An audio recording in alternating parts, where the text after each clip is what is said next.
Let's say you live in Senegal's capital and largest city, Dakar, and just wanted to get away from it all. So, you packed up your things and decided to check out Cap Skirring for a short vacation.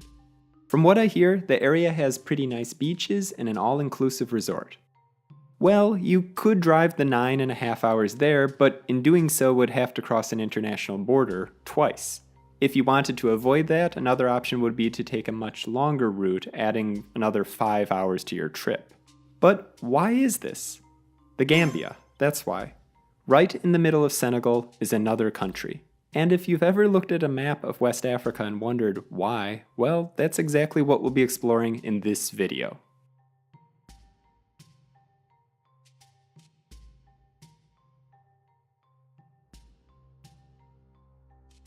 The Gambia, or as it's officially known, the Republic of the Gambia, is the smallest country on the African mainland and is entirely surrounded by Senegal, that is, aside from its western coast on the Atlantic Ocean.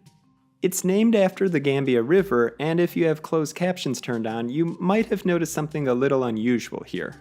The Gambia is one of only two existing countries, the other being the Bahamas, that uses and capitalizes the definite article "the" in its official name. And yes, there are other countries in which "the" is used, like the Philippines or the United Kingdom. These, however, are cases in which the name is either plural and/or includes the form of government and are not obligatory. So, just once more, officially, it's the Gambia, not Gambia, though plenty of people still say that anyway. In part, this was done to avoid confusion with another country, Zambia, that gained independence around the same time.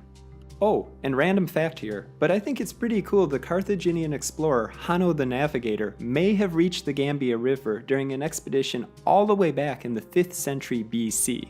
The first verifiable written accounts we have of the region, however, come from Arab traders back in the 9th and 10th centuries AD, and the region was, for a time, controlled by the Mali and Songhai empires. But we're getting a bit off topic.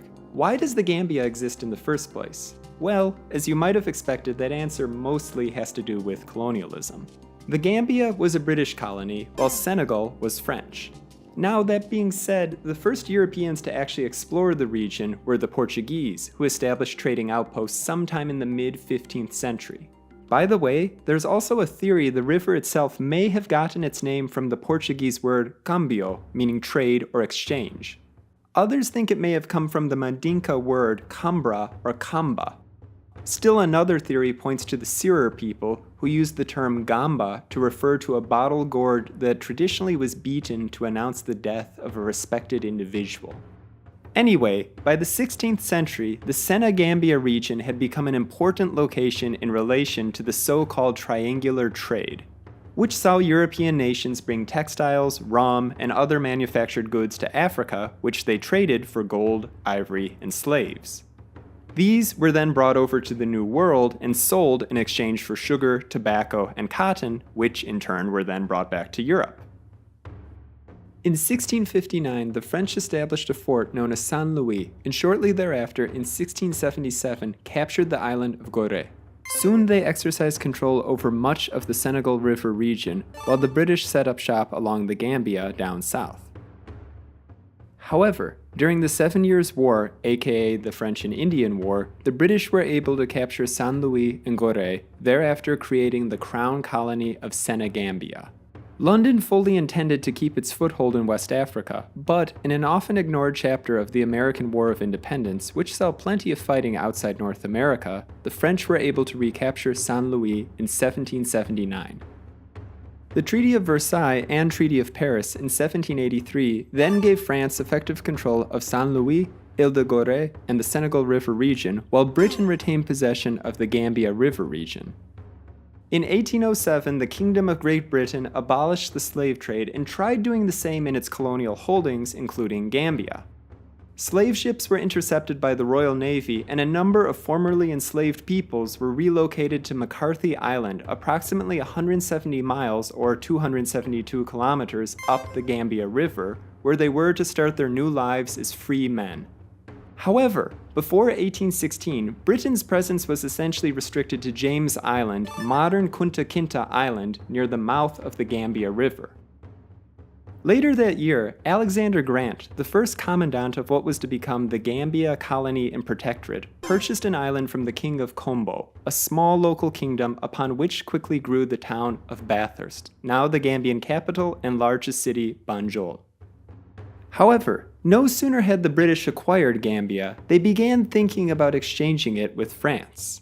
In 1868, Arthur Kennedy, the Governor-General of Sierra Leone, which had jurisdiction over the Protectorate until it became a separate colony in 1888, acknowledged a proposal by the French to exchange Gambia for some other territory in West Africa. This later was accepted in principle by the British government in 1870, but was strongly opposed by the native inhabitants of Gambia and most of the merchant community there. What's more, none of the settlements offered in exchange for Gambia were of particular interest, and so it was instead suggested the French renounce their claims on the still then disputed Melekori region.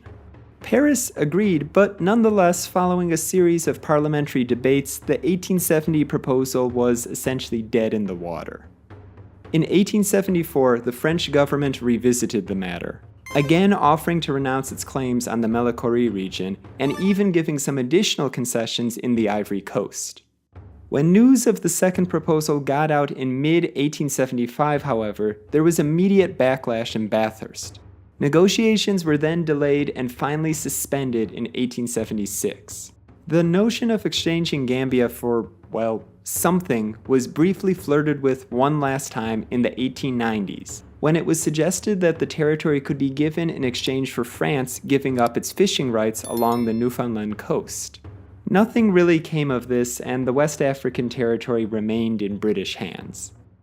Just a year before, however, in 1889, the British and French had agreed in principle to set the colony's borders at 6.2 miles or 10 kilometers north and south of the Gambia River and east of Yarbutenda, its furthest known navigable point.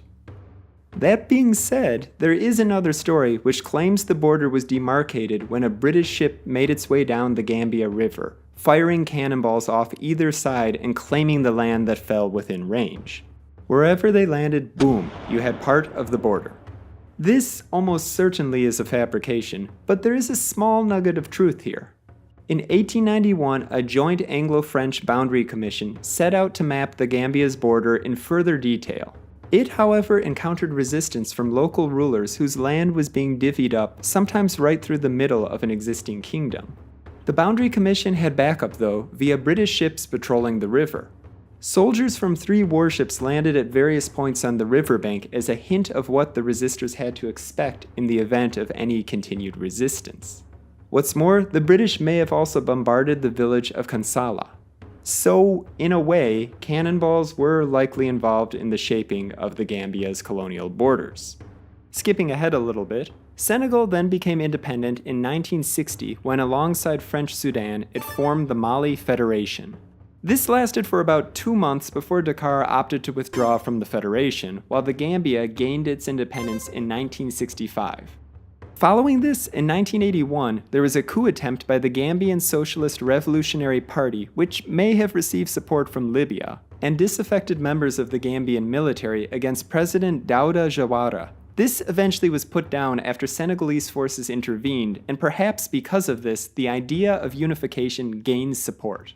Fun fact, Libya would also, allegedly, play a hand in the successful 1994 Gambian coup.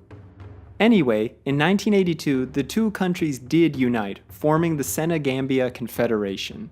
This was, well, a loose confederation in which Senegal and the Gambia remained largely independent. However, issues did nonetheless soon arise. Gambians in particular were reluctant to integrate economically with Senegal and opposed Dakar's proposal in 1984 to create a customs and monetary union. The Gambia also opposed the building of a trans-Gambian highway and bridge, as it believed this would threaten its sovereignty and result in a loss of revenue from trade with Senegal's Casamance region. Underlying all this was Banjul's concern that Senegal was more interested in a unitary Senegambian state as opposed to a confederation. Then, in 1989, Senegal pulled its troops from the Gambia because of a border conflict with Mauritania. Feeling its interests were no longer being protected, Banjul initiated measures to dissolve the Union, and in September of that year, the Senegambia Confederation was no more. This, interestingly, would add fuel to the still technically ongoing Casamance conflict, as the Jola or Diola, the dominant ethnic group in the region, felt economically disenfranchised from the rest of Senegal, although since 2015 there has only been sporadic fighting. 2015 was also the year that the Gambia changed its name to the Islamic Republic of the Gambia, but this was later changed back to the Republic of the Gambia in 2017. And so, that's the story of the Gambia, the African mainland's smallest country.